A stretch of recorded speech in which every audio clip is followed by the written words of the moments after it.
अस्सलामुअलैकुम my cute friends, आज का न्यू पार्ट लेकर आ चुकी हूँ। तो चलिए स्टार्ट करते हैं आज के न्यू पार्ट को। फ्रेंड्स, उस पार्ट में मैंने देखा था कि फंगजी वेइंग को लेने के लिए आया था, बट वेइंग से जाने के लिए मना कर देता है। फंगजी से बार बार रिक्वेस्ट करता है। वेइंग उससे कहता है कि प्लीज़ चले जाओ, तुम्हारा फेस देखकर मुझे उल्टी आ रही है। फंगजी को काफ़ी ज़्यादा बुरा लगता है। वेइंग उसे देखते हुए कहा, प्लीज़ अगर और बेइज्जती ना होना चाहते हो तो प्लीज़ जाओ यहाँ से। फंगजी ने कहा, आंटी, हाँ आंटी आप समझाइए ना वेइंग को। मैडम ये चुपचाप खड़ी रही। ने कहा, मैं वेइंग से प्रॉमिस करता हूँ कि मैं अब ऐसा कुछ भी नहीं करूँगा, प्लीज़ अब वेइंग को समझाइए ना। वेइंग ने कहा, मॉम प्लीज़ आप मुझे मत बोलना। मैडम ने कहा, देखो ये तुम दोनों की बात है और तुम दोनों ही झगड़ा करके, मुझे नहीं पता कि मैं क्या कहूँगा, मुझे समझ में नहीं आ रहा है। वेइंग जो कहेगा वही तो होगा ना, ये वेइंग की लाइफ है, मैं वेइंग की लाइफ कंट्रोल नहीं कर सकता हूँ। वेइंग ने स्माइल करते हुए कहा, मिल गया जवाब, अब जाओ यहाँ से। ये बोलकर उसने फंगजी को धक्का देना स्टार्ट किया। फंगजी ने कहा, वेइंग प्लीज़ मेरी बात तो सुनो, मैं कह रहा हूँ ना, तुम बस मुझे एक चांस और दे दो। मैं सच कह रहा हूँ, मैं तुम्हारा और बेबी का पूरा ध्यान रखूँगा, मैं बेबी को अपने आप से दूर नहीं करूँगा। वेइंग प्लीज़ बेबी के लिए एक बार मान जाओ। वेइंग ने कहा, किसके लिए मान जाओ? बेबी के लिए। तुम उसको सहारा बना रहे हो जिसको तुमने अपना बताया नहीं। फंगजी ने कहा, अब बता रहा हूँ ना, अब कितना बताऊँ मैं। वेइंग ने कहा, निकलो यहाँ से, निकलो। ये बोलकर उसने धक्का दिया। तुरंत वांगजी की फिर से वो हार्ट ब्लॉक ऐसा हो गया और उसे सांस लेने में बहुत प्रॉब्लम हो रही थी। वो हाँप रहा था। वेइंग ने कहा, लांजान अब नाटक करना बंद करो। फांगजी वहाँ पर बैठ गया। उसने कहा, मेरा हार्ट। वेइंग ने कहा, तुम नाटक कर रहे हो ना। फांगजी चुपचाप लट गया। उसको बहुत दर्द हो रहे थे इसके दिल में। वेइंग ने कहा, नाटक करना बंद करो। वांगजी उसकी आंखें लाल हो रही थी, उसका फेस भी। वेइंग ने कहा, तुम सच कह रहे हो? वो वांगजी के पास आ गया। उसने कहा, वेइंग मेरा स्प्रे मैं लाना भूल गया हूँ। वेइंग ने कहा, क्या? तुम्हारा घर तो यहाँ से बहुत दूर है। ये बोलकर वो वांगजी को उठाता है, वो ड्राइवर को बुलाता है, ड्राइवर कार निकालता है और फिर वो वांगजी को कार के अंदर लेता है। वो अपनी मॉम से कहता है, मॉम मैं इसे लेकर नर्सिंग होम जा रहा हूँ। ये बोलकर वो उसे लेकर हॉस्पिटल की तरफ चला जाता है। VIP hospital. डॉक्टर वांगजी को चेक करता है और उसे ऑक्सीजन देता है। फिर उसका हार्ट ब्लॉक ठीक होता है। फिर उन लोग उसकी ब्लड लेते हैं और फिर ब्लड लेने के बाद वो सैंपल के थ्रू मतलब रिपोर्ट करने के लिए चले गए। डॉक्टर ने कहा, अरे लानवांग जी दोबारा, क्या बात है, दोबारा मिलकर अच्छा लगा। लानवांग जी ने कहा, थैंक यू डॉक्टर, मुझे हेल्प करने के लिए। डॉक्टर ने कहा, थैंक यू मुझे नहीं, जो तुम्हें यहाँ पर लाया उसे कहो। वैसे वो है कहाँ, मैं उसे देखा नहीं अभी तक। नर्स बोल रहे थे कि तुम्हें तुम्हारी ओमेगा वाइफ ने लेकर आया है। अगर 5 मिनट और होता ना, तुम शायद अपनी जान से हाथ धो बैठते। फांगजी ने कहा, तो अच्छा ही होता, मैं मर जाता। ये सुनकर डॉक्टर ने कहा, क्या बात है फांगजी? फांगजी ने कहा, नहीं कुछ बात नहीं है, पता नहीं मुझे क्या हुआ है, कभी कभी ऐसा ही होता है, जब मुझे बहुत दुख होता है, जब मैं बहुत डिप्रेशन में रहता हूँ तभी मुझे ऐसा हो रहा है। रिपोर्ट आ गया। डॉक्टर ने चेक करते हुए कहा, ओ माय गॉड, ये पॉइज़न तुम्हें कहाँ से मिली? फांगजी ने कहा, पॉइज़न? उसने कहा, तो खतरनाक पॉइज़न है, इसके कारण इंसान कभी कभी भूल भी जाता है सब कुछ। फांगजी ने कहा, ये आप क्या कह रहे हो? फिर वांगजी को याद आया कि जब जिन गुआंगशाओ के साथ उसकी फ़ाइट हो रही थी, उस दौरान एक इंसान ने उसे एक इंजेक्शन पोस्ट किया था, उसने उसके बारे में बताया। डॉक्टर ने कहा, वो एक खतरनाक पॉइज़न है, अगर इसका एंटीडोट तुमने 6 महीने के अंदर नहीं लिया तो तुम्हारी जान जा सकती है। फांगजी ने कहा, क्या? फिर डॉक्टर ने कहा, जल्दी से एंटीडोट रेडी करो, जल्दी लेकर आओ। नर्स चले गए एंटीडोट रेडी करने के लिए। फांगजी ने कहा, ये सब क्या हो रहा है? फिर फांगजी को एंटीडोट दिया गया। फांगजी को थोड़ा रिलैक्स फील होता है, थोड़ा हल्का महसूस होता है। डॉक्टर ने कहा, तुम्हें 5 एंटीडोट लेना पड़ेगा क्योंकि तुमने ऑलरेडी बहुत दिन बिता दिया है, तुम्हें पहले ही आना चाहिए था। फांगजी ने कहा, thank you so much doctor. उसने हैंडशेक किया। डॉक्टर और फांगजी दोनों बाहर आ गए। उसने फांगजी को बैठने के लिए कहा, नर्स आ रही है, प्रेस्क्रिप्शन लेकर वो लेकर जाओ। तभी वेइंग आता है। इसने कहा, क्या हो गया है फांगजी? लांजान? फिर उसने डॉक्टर को देखते हुए कहा, डॉक्टर लांजान ठीक तो है ना? जब डॉक्टर ने वेइंग को देखा, उसने कहा, मैंने आपको कहीं देखा है। वेइंग ने कहा, मुझे? फिर वांगजी को देखते हुए कहा, ओह, क्या ये है आपका ओमेगा वाइफ? फांगजी ने कहा, हाँ ये मेरी वाइफ है और मेरी वाइफ प्रेग्नेंट है। ये सुनकर डॉक्टर ने कहा, आह बहुत जल्द मिल रहे हैं। विंग ने कहा, क्या? बट विंग को भूलने की बीमारी है ना, इसीलिए विंग उसे याद नहीं कर पा रहा था। इधर विंग ने कहा, मैं आपसे कब मिला? तभी नर्स आ गया। नर्स ने कहा, ये लीजिए सर प्रिस्क्रिप्शन। विंग ने कहा, मुझे दे दीजिए, मैं दवा को लेकर आता हूँ। वांग जी तुम नीचे आ जाओ, ठीक है, धीरे धीरे करके। फांग जी ने कहा, ठीक है तुम चलो, मैं आता हूँ। विंग चला गया। डॉक्टर ने कहा, सच में क्या कोइंसिडेंट है? ये सुनकर फांग जी ने कहा, क्या बात है? डॉक्टर ने कहा, क्या आपने विंग सर को ढूंढ भी लिया और शादी भी कर लिया? फांग जी ने कहा, उसको ढूंढ लिया मतलब क्या है? क्या ये जानता है कि मैंने रिवेंज लेने के लिए शादी किया है? अब ये आप कैसी बातें करो डॉक्टर? डॉक्टर ने कहा, अरे 6-7 महीने पहले जब आप एक्सीडेंट हो गए थे तब वही तो आपको लेकर आई थी हॉस्पिटल पर। ये सुनकर फांग जी खड़ा हो गया। उसने कहा, क्या ये वो थी? डॉक्टर ने कहा, यही नहीं, इन्होंने आपको ब्लड दिया, वरना आपको बचाना बहुत मुश्किल हो गया था। आपका ब्लड ग्रुप कहीं पर भी नहीं मैच कर रहा था और हमारा ब्लड बैंक खाली था। फांग जी ने कहा, डॉक्टर क्या आप सच कह रहे हो? डॉक्टर ने कहा, मैं डॉक्टर हूँ, मैं भला झूठ क्यों कहूँगा? और वैसे भी मैंने उसे अपनी आंखों से देखा है, बट मैंने उनका नाम नहीं पूछा था। बस मुझे पता चल गया कि उसका नाम विंग है, विभूषण, और वो आपका ओमेगा वाइफ है। सच में मुझे यकीन नहीं था कि आप दोनों की शादी हो गई है। क्या आपने उसे थैंक यू बोला या प्रपोज किया? फांग जी ने कहा, क्या विंग ने मेरी जान बचाई थी उस दिन एक्सीडेंट में? फिर डॉक्टर ने उसे बताया, आपको पता है उनकी बॉडी पर ब्लड कम थे, लेकिन फिर भी उन्होंने ब्लड दिया। मैंने मना भी किया, लेकिन फिर भी उन्होंने नहीं माना। उन्होंने कहा, किसी को बचाना सबसे ज़रूरी है। वो बहुत काइंड है, इतना काइंडनेस है मैंने ज़िंदगी में कभी नहीं देखा। फांग जी ने कहा, क्या विंग ने मेरी जान बचाई और मैंने उसके साथ? डॉक्टर ने कहा, क्या हुआ है? फांग जी ने कहा, कुछ नहीं। वो चला गया। वो विंग को ढूंढ रहा था। भीड़ में से विंग बाहर आता है। उसके हाथ में एक पैकेट था जहाँ पर मेडिसिन थी। डॉक्टर ने कह दिया था कि बस 5 बार एंटीडोट लेना चाहिए और कुछ मेडिसिन लेने के बाद आप ठीक हो जाओगे। जब उसने विंग को देखा, उसकी आंखों से आंसू बह गए। वो आता है, विंग को हक कर लेता है। विंग ने कहा, ये तुम क्या कर रहे हो? ये पब्लिक प्लेस है। ये बोलकर उसने फांग जी को धक्का दिया। उसने कहा, तुम पागल हो क्या? देखो तुम पागल हो सकते हो, लेकिन मुझे पागल मत बनाओ। और यह बार पब्लिक प्लेस में तुम क्या कर रहे हो फांग जी? फांग जी ने कहा, विंग मेरा विंग। उसने विंग की फेस को पकड़ा। विंग ने कहा, तुम क्या कर रहे हो? फांग जी ने कहा, विंग तुम्हें याद है विंग, आज से 7-8 महीने पहले तुमने किसी की जान बचाई थी? विंग ने कहा, जान बचाई थी? मुझे कुछ याद नहीं है। मैंने कितने लोगों को जान बचाई, मुझे क्या पता कौन है वो? फांग जी ने कहा, वो मैं था विंग, तुमने मुझे ब्लड भी दिया। विंग ने कहा, ब्लड दिया? मुझे याद नहीं आ रहा है। उसने विंग की फेस को पकड़ते हुए कहा, विंग याद करो, मैं खून से लथपथ था, मेरी बहुत ब्लड लॉस हो चुकी थी। तुम मुझे इसे नर्सिंग होम पर लेकर आए थे और मुझे यहाँ पर एडमिट करवाया और फिर तुम चले गए थे। मैं तुमसे मिल भी नहीं पाया था। तुमने मुझे ब्लड दिया था विंग। विंग ने कहा, मुझे याद नहीं आ रहा है लांजान, प्लीज़। फांग जी ने कहा, विंग याद करो। विंग थोड़ा याद करता है। थोड़ी देर बाद विंग को याद आता है। उसने कहा, हाँ मुझे याद है, वो तुम थे? फांग जी ने कहा, क्या तुमने मुझे देखा नहीं था? विंग ने कहा, आई एम सॉरी, तुम्हारा फेस कौन सा लथपथ था तो मैंने देखा नहीं, शायद वो तुम थे होगे। फांग जी ने कहा, विंग थैंक यू, तुमने मेरी जान बचाई, मुझे ब्लड भी दिया।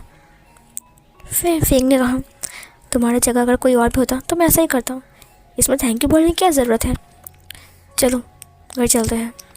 ये बोलकर वो गाड़ी के अंदर आ गई। फांग जी पूरे रास्ते में सिर्फ विंग को ही देख रहा था।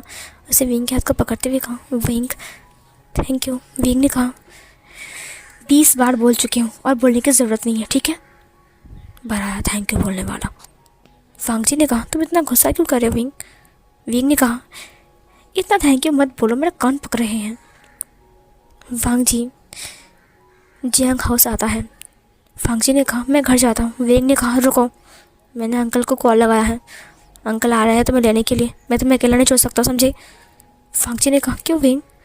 विंग ने कहा, क्योंकि तुम्हारी तबीयत ख़राब है। फांग जी ने कहा, तुम मेरे लिए इतना फिक्र क्यों कर रहे हो? तुम तो मुझसे प्यार नहीं करते ना? विंग ने कहा, हाँ प्यार नहीं करता हूँ, लेकिन मैं एक इंसान हूँ, इंसानियत के नाते मैं तुम्हें अकेला नहीं छोड़ सकता, समझे? तुम ड्राइवर भी लेकर नहीं आए हो। मैंने अंकल से कह दिया है, वो ड्राइवर लेकर आ रहे हैं, वो ड्राइव करके तुम्हें लेकर जाएंगे, समझे? फांगची ने कहा, तुम नहीं जाओगे?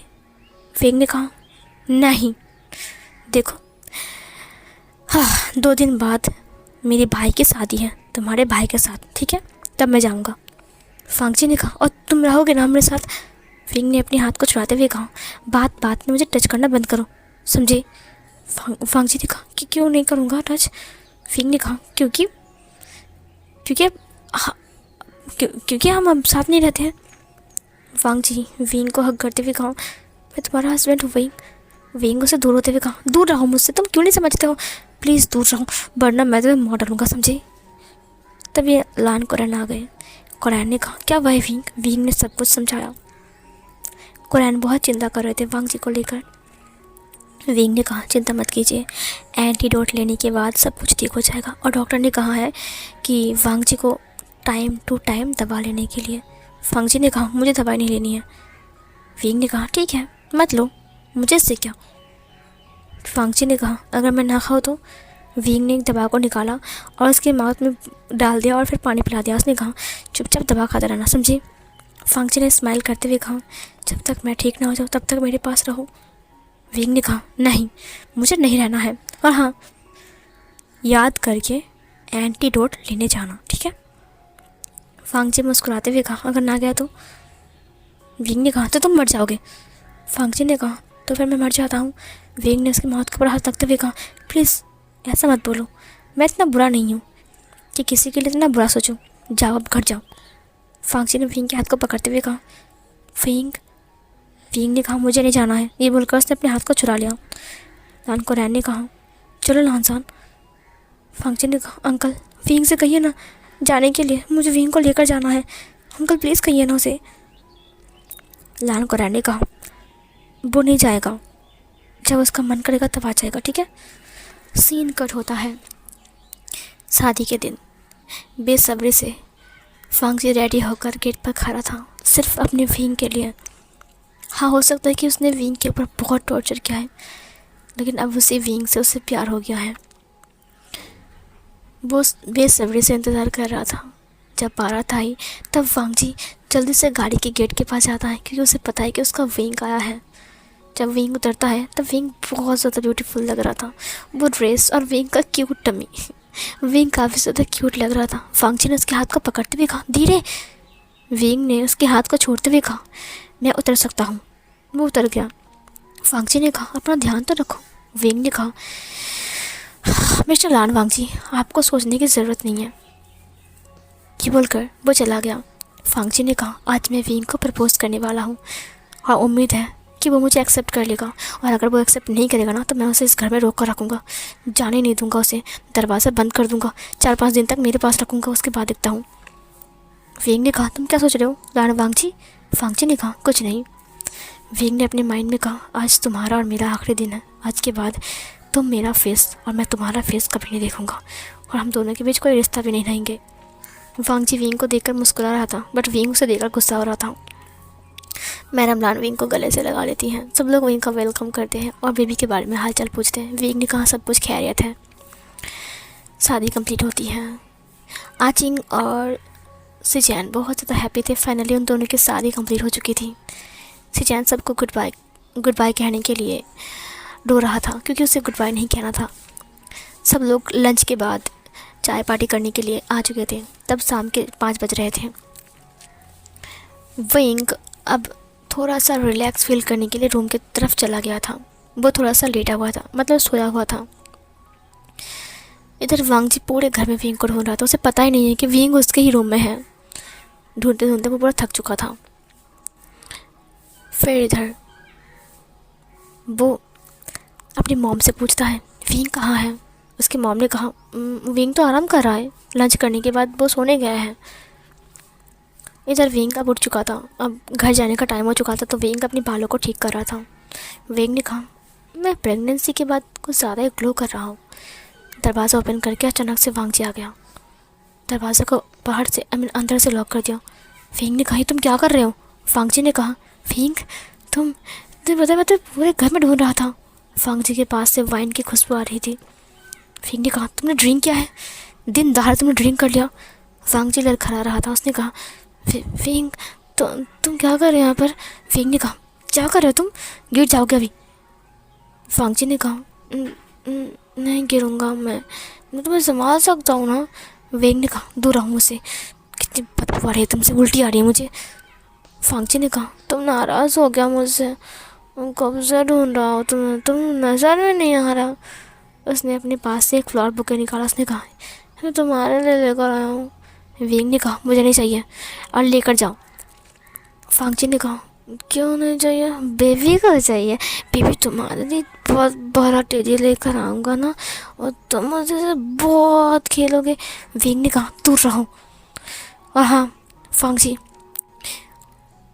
ये रहा डिवोर्स पेपर। ये देखकर वांग जी सीधा हो गया। विंग ने कहा मैंने यहाँ पर साइन कर दिया है, उम्मीद करता हूँ कि तुम भी साइन कर दोगे और फिर हम दोनों का रिश्ता ख़त्म। ये बोलकर उसने वहाँ पर नीचे रख दिया। वांग जी ने कहा डिवोर्स पेपर? विंग, उसने विंग को पकड़ते हुए कहा नहीं विंग, तुम ऐसा नहीं कर सकते हो। सारी नशा उसका उतर चुका था। विंग ने कहा एक्टिंग कर रहे थे तुम, हाँ नशेड़ी बनने का एक्टिंग कर रहे थे। वांग जी ने कहा विंग, मैं सिर्फ तुम्हारे पास आने के लिए कर रहा था। विंग ने कहा तुम्हें क्या लगा कि तुम नशेड़ी बनकर आओगे और मैं तुम्हें फिर से यहाँ पर सोने के लिए बोल दूंगा? वांग जी ने कहा नहीं, सोने के लिए नहीं विंग। विंग ने कहा हाँ सोने के लिए तुम आए थे मेरे पास, तुम्हें सिर्फ उसके सिवा कुछ नहीं चाहिए। वांग जी ने कहा विंग, उसने विंग की फेस को पकड़ा। उसने कहा मेरी बात को समझो विंग, हम डिवोर्स नहीं लेते, हम 6 महीने और वक्त लेते हैं ना, हम साथ रहते हैं और धीरे धीरे करके सब कुछ ठीक हो जाएगा। विंग ने कहा बट मुझे कुछ भी ठीक नहीं करना है। वांग जी ने विंग की फेस को पकड़ते हुए कहा मुझे ठीक करना है विंग। उसने विंग को किस कर लिया। विंग उसे धक्का देता रहा बट वांग जी से नहीं छोड़ रहा था। उसने विंग को बेड की तरफ लेकर गया। विंग ने कहा छोड़ो मुझे तुम्हारे साथ नहीं रहना है, तुम्हारे साथ घिन आती है मुझे अब। वांग जी से बैठा रहा। उसने कहा विंग प्लीज़ शांत हो जाओ। वो विंग को लेकर लेट जाता है। वो विंग को किस करने की कोशिश करता है। विंग ने कहा मुझे छोड़ो, तुम ज़बरदस्ती कर रहे हो मेरे साथ, हमारा डिवोर्स हो चुका है, अगर तुम ऐसा कुछ करोगे ना तो मैं तुम्हारे नाम पे केस कर दूंगा। लाल वांग जी ने कहा विंग मेरी बात मान जाओ, मैं तुम्हें इस रूम से निकालने नहीं दूंगा। विंग ने कहा मेरा हाथ छोड़ो। मैंने कहा मेरा हाथ छोड़ो। उसने वांग जी से अपना हाथ छुड़ाया। वो उठ गया। वांग जी उठ गया। विंग को पकड़ते हुए कहा नहीं विंग, तुम नहीं जा सकते, तुम मुझे छोड़कर नहीं जा सकते विंग, मैं जाने नहीं दूंगा तुम्हें, मैं दरवाज़ा बंद कर दूंगा। विंग ने कहा तुम दरवाज़ा बंद करो या फिर चाहे कुछ भी बंद करो, तुम यहाँ से जाने के लिए मुझे नहीं रोक सकते हो, हमारा डिवोर्स हो चुका है। वांग जी ने कहा नहीं मुझे डिवोर्स नहीं चाहिए। वो रो रहा था। विंग ने कहा मुझे चाहिए। वांग जी घुटना टेकर बैठ गया। उसने विंग के पैर को पकड़ते हुए कहा ठीक है, तुम जो बोलोगे मैं वो करूँगा, मैं तुम्हारा नौकर बन जाऊँगा, प्लीज़ मत जाओ मुझे छोड़कर, मेरे साथ रहो, मैं तुम्हारे साथ रहना चाहता हूँ, मैं तुम्हें छोड़कर नहीं रह सकता, मैं मर जाऊँगा। विंग ने कहा बकवास बंद करो। वांग जी ने कहा विंग प्लीज़ मान जाओ ना विंग। विंग ने कहा मुझे नहीं मानना है। वांग जी विंग को फिर से किस करने के लिए आता है। वांग जी ने विंग को पकड़ लिया। विंग ने एक थप्पड़ मारा। वांग जी साइड हो गया। उसे देखते हुए कहा विंग ने कहा आइंदा अगर मेरे करीब आने की कोशिश किया ना तो मुझसे बुरा कोई और नहीं होगा। ये बोलकर विंग दरवाज़ा ओपन करता है और वहाँ से निकल जाता है। विंग को जाते हुए देखकर वांग जी रो रहा था। जब वो नीचे आया तब विंग गाड़ी में बैठ चुका था। विंग उसे गुस्से में देख रहा था और फिर वो लोग चले गए वहाँ से। वांग जी धड़ाम से नीचे गिर गया और उसकी आंखों से आंसू बह रहे थे। वो फर्स्ट ऑफ ऑल ऊपर गया और उस डिवोर्स पेपर को फाड़ दिया। उसने फाड़ कर उसमें आग लगा दिया। उसने कहा मैं भी देखता हूँ कि तुम मुझसे कैसे दूर जा सकते हो, मैं तुम्हें फिर से अपने पास लेकर आऊँगा, फोर्स करके भी मैं तुम्हें अपने पास लेकर आऊँगा। विंग तुम सिर्फ मेरे हो, सिर्फ मेरे, और वो बेबी भी मेरा है। सीन कट होता है। वांग जी विंग को कांटेक्ट करने की कोशिश करता है बट विंग उससे दूर रहता है। वांग जी फिर से उसे घर ले जाने के लिए उसके घर आया था। उस दिन विंग उसे देखकर बहुत ज़्यादा गुस्सा हो गया था और वह गुस्से में सीढ़ियों से नीचे उतर रहा था। पैर स्लिप होता है, विंग गिर जाता है। विंग की टमी पे बहुत ज़्यादा पेन होने लगता है। विंग को ब्लीडिंग होना स्टार्ट हो जाता है। विंग रो रहा था। वांग जी विंग को ब्राइडल स्टाइल में कैरी करता है। जियांग चैंग ने विंग को संभालते हुए कहा तुम ठीक हो जाओगे। सिचैन और मैडम व्यू सब लोग विंग के साथ जा रहे थे। जब वो लोग नर्सिंग होम पर पहुँचे तब डॉक्टर ने कहा नॉर्मल बहुत इम्पॉसिबल है, सी सेक्शन करना पड़ेगा। ये सुनकर फांगची ने कहा आपको जो करना है कीजिए, प्लीज़ प्लीज़ मेरे वाइफ को और मेरे बच्चे को बचा लीजिए। ये सुनकर डॉक्टर ने कहा आप चिंता मत कीजिए मिस्टर लॉन, हम पूरी कोशिश कर रहे हैं बच्चे को और माँ को बचाने के लिए। ये बोलकर वो लोग अंदर चले गए।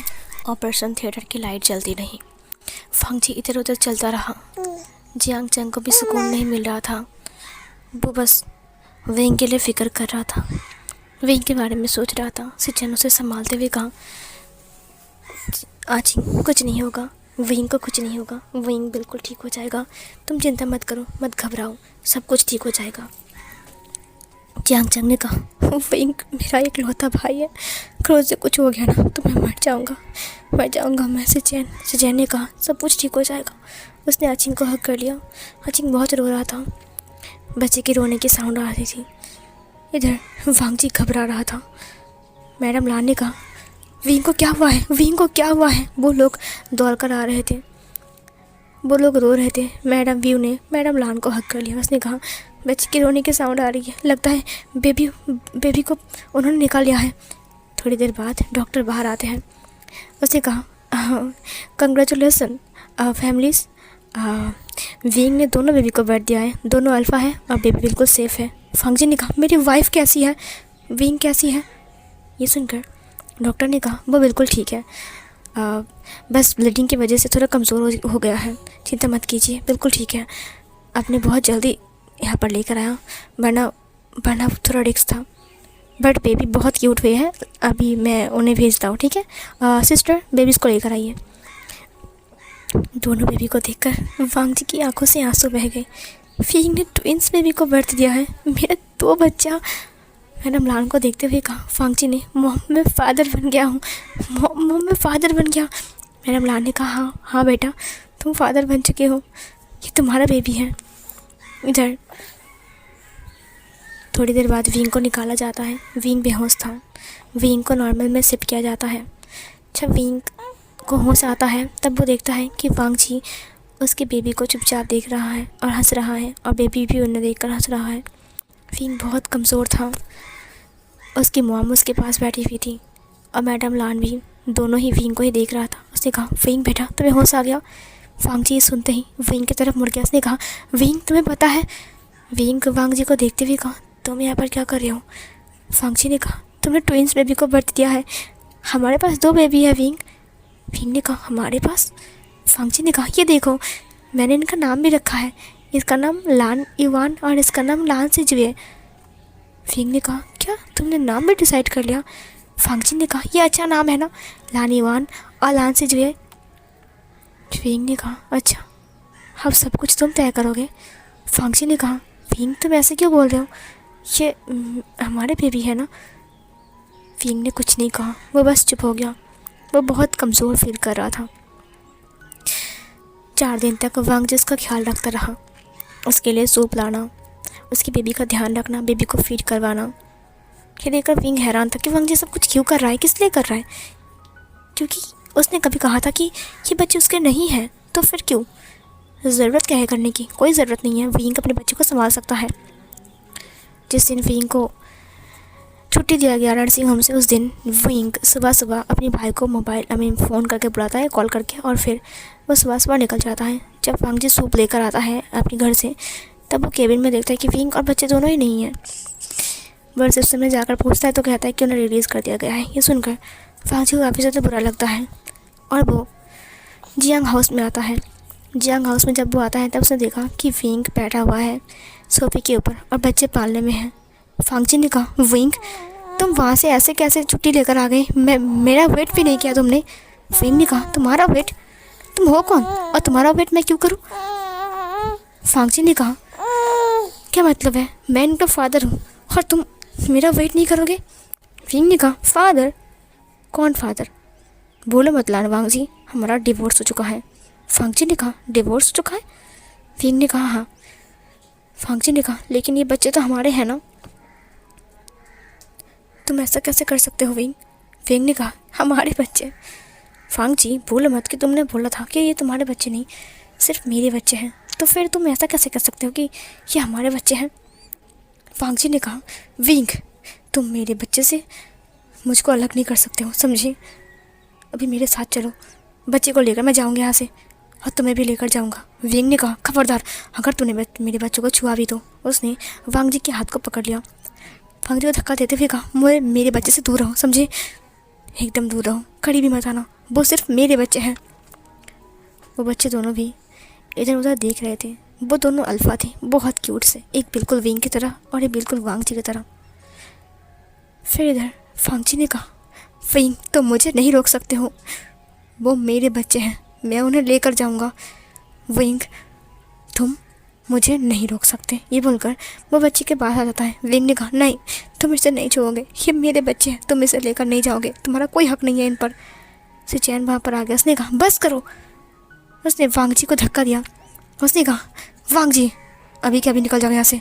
वांग जी ने कहा, गगा, ये मेरे बच्चे हैं, विंग इन्हें मुझसे अलग कर रहा है।